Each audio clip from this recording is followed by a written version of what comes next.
Avant d'entrer dans les échanges entre Vladimir Poutine et le président iranien, il est crucial de replacer cette rencontre dans le contexte géopolitique actuel. Nous vivons une période de grandes turbulences internationales. La guerre en Ukraine s'intensifie. Les tensions s'exacerbent au Moyen-Orient, notamment entre Israël et l'Iran, appuyés par ses alliés comme le Hezbollah, tandis que l'Occident continue de maintenir une pression par le biais de sanctions économiques.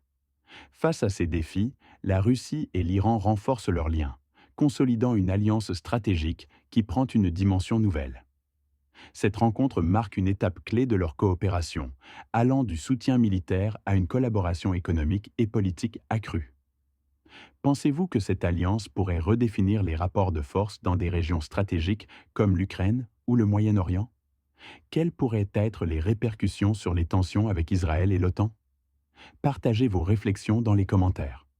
Maintenant, plongeons ensemble dans le cœur de cette rencontre. Étroitement sur le plan des relations internationales et notamment sur le fond des événements actuels, nous sommes très proches. رویکردها و ارزیابی‌های ما برای رویاهای مختلف در سطح جهان یکسان است و یا مشابه است. Et je suis convaincu qu'aujourd'hui, nous allons continuer sur cette voie. این مسائل رو مورد بحث قرار بذاریم. L'Iran est devenu un membre permanent de l'Organisation de coopération de Shanghai et des BRICS. Я вас жду в Казани в этом месяце 23-24 числа на саммите БРИКС. Et je vous attends ce mois-ci, les 23-24 octobre, à Kazan pour le sommet des BRICS.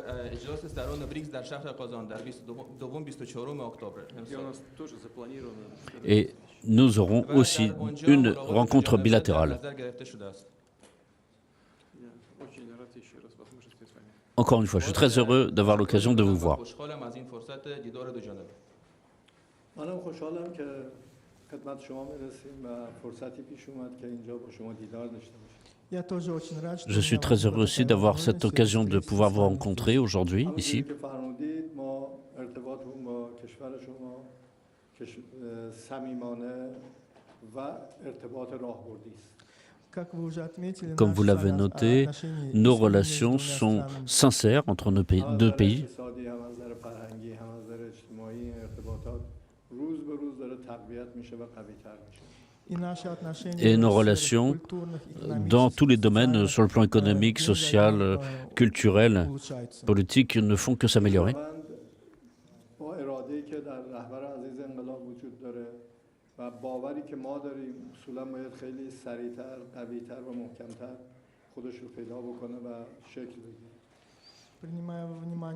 Et j'attire votre attention sur le fait que, sur fond du monde islamique, effectivement, nous voyons que nous devons renforcer nos relations. کنیم از هر نظر و نگاه‌ها و موضع‌گیری‌های ما در دنیا خیلی به همدیگه نزدیکتر از دیگران هست. Nous avons aujourd'hui beaucoup d'opportunités de nous aider les uns les autres. Nous avons des positions qui sont similaires, convergentes. انشالله حتما در بریکس شرکت خواهیم کرد و اون معاهداتی که با هم نوشته شده رو اونجا نهایی بکنیم و بتونیم با هم دیگه اون سند راهبردی رو هم امضا کنیم. Et que Dieu nous donne la possibilité d'effectivement nous voir à l'occasion du sommet des BRICS et nous pourrons signer des documents de coopération. منطقه بسیار بحرانیه و کشورهای اروپایی و آمریکایی دلشون نمیخواد منطقه آرام باشه تا بتونیم این ارتباطات رو در بستر آرامی با هم دیگه ادامه بدیم. La situation dans la région est évidemment aujourd'hui complexe et l'Amérique et l'Europe ne veulent pas de paix ici dans cette région. Ce rapprochement stratégique entre la Russie et l'Iran pourrait bien redessiner l'échiquier géopolitique mondial. Nous voyons déjà son impact en Ukraine, mais qu'en sera-t-il au Moyen-Orient, où Israël et ses alliés pourraient pas faire face à une opposition plus unie? Cette coopération entre Moscou et Téhéran est-elle le signe d'un bouleversement majeur des équilibres de pouvoir, notamment face à l'OTAN et aux puissances occidentales?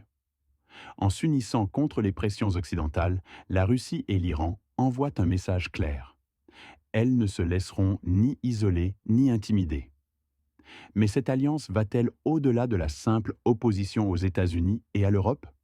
Vise-t-elle également Israël et ses partenaires au Moyen-Orient?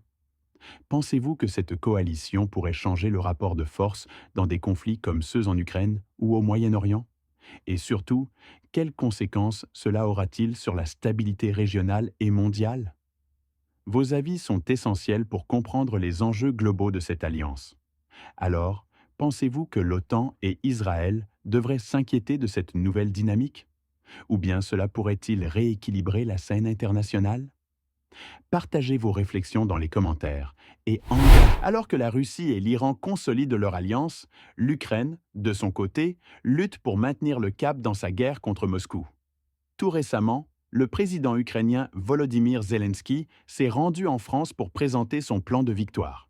Mais face à des ressources qui s'amenuisent, tant en termes d'argent que d'hommes, la question reste: comment Kiev peut-elle espérer poursuivre le conflit sans un soutien international accru? Est-ce que ce plan de Zelensky sera suffisant pour convaincre ses alliés européens, notamment la France, de continuer à fournir l'aide nécessaire alors que l'épuisement se fait ressentir sur tous les fronts? Regardons cette vidéo qui explore la situation actuelle de l'Ukraine et le discours de Zelensky sur ses ambitions militaires. Aujourd'hui, j'ai partagé avec Emmanuel Macron notre plan de la victoire et aussi sur la situation sur le champ de bataille. Avant l'hiver, nous avons besoin de votre soutien et je vous remercie pour tout ce que vous avez fait pour nous. Volodymyr, j'ai eu encore une fois un très bon échange avec le président aujourd'hui qui a détaillé son plan et le travail des prochaines semaines. Nous avons pu voir hier avec les ministres en charge des armées l'avancée de la formation et de l'équipement d'une brigade qui est un engagement que la France avait pris il y a maintenant quelques mois. Et on accueille les premiers soldats ukrainiens à Suip où nous étions hier. C'est aussi un modèle très unique de coopération.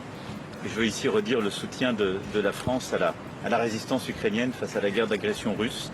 C'était un moment important et c'était aussi pour nous une étape importante de pouvoir échanger avec le président sur les prochaines semaines et les prochains mois et le travail à la fois militaire et diplomatique. Si nous ne voulons pas que l'Ukraine perde, nous devons changer de stratégie. Et je pense que vous devriez y réfléchir. Dans toute guerre, il faut faire un travail diplomatique.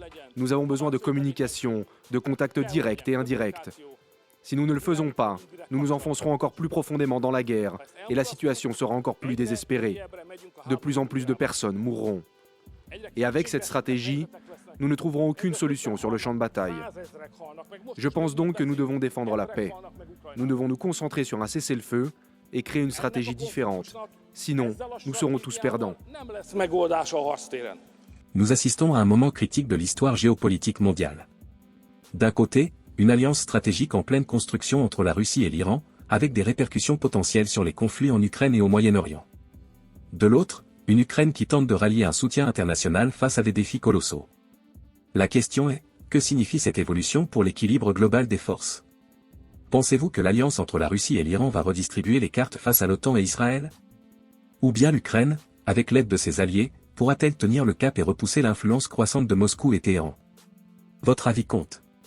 Partagez vos réflexions dans les commentaires. Cette alliance est-elle une menace réelle pour la stabilité mondiale, ou peut-elle mener à un nouvel équilibre géopolitique? Réagissez et participez à la discussion, car vos points de vue nous aident à mieux comprendre les enjeux globaux. Merci de nous suivre, et n'oubliez pas de liker la vidéo si vous avez trouvé cette analyse pertinente, et de vous abonner pour plus d'actualités géopolitiques. À très bientôt pour de nouvelles analyses.